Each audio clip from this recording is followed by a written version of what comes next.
Македонско-бугарската комисија за историски прашања постигна напредок на денешната средба. Двајцата копредседатели Драги Ѓоргиев и Ангел Димитров подадоа рака и ја осогласија содржината на записникот од деветтата средба. Во однос на десеттата средба надминати се неколку прашања поврзани со содржината на записникот.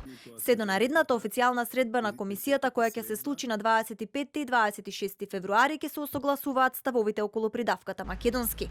Денеска се разговараше и за името на самата комисија, дали ќе биде Македонска комисија или Комисија за историски прашања на Република Северна Македонија.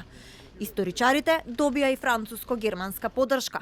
Францускиот амбасадор Бомгартнер побара да им се остави простор во работата. Et de ce point de vue-là, moi, je veux redire qu'au-delà des difficultés présentes, je pense que le principe et les travaux de cette commission doivent être fortement soutenus, parce que je pense qu'elle a une mission importante à remplir qui aidera à surmonter sur le long terme les difficultés qui se présentent aujourd'hui. Но и во ЕУ работите не се движат така гладко и мазно. Француско-германскиот заеднички учебник по историја со идентична содржина која е направен по иницијатива на германско-францускиот парламент од 2003 година и 20 користи. Zu unserer Schande muss ich gestehen, dass das Geschichtsbuch zumindest in Deutschland kaum genutzt wird.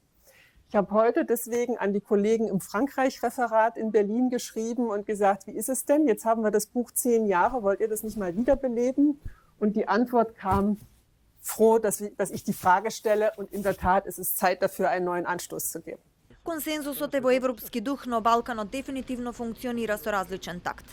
Двајцата копредседатели на Македонско-бугарската комисија за историски прашања Драги Ѓоргиев и Ангел Димитров за време на пресконференцијата во декември си префарлуваа, а единственото за кое што се согласија беше дека има нула напредок.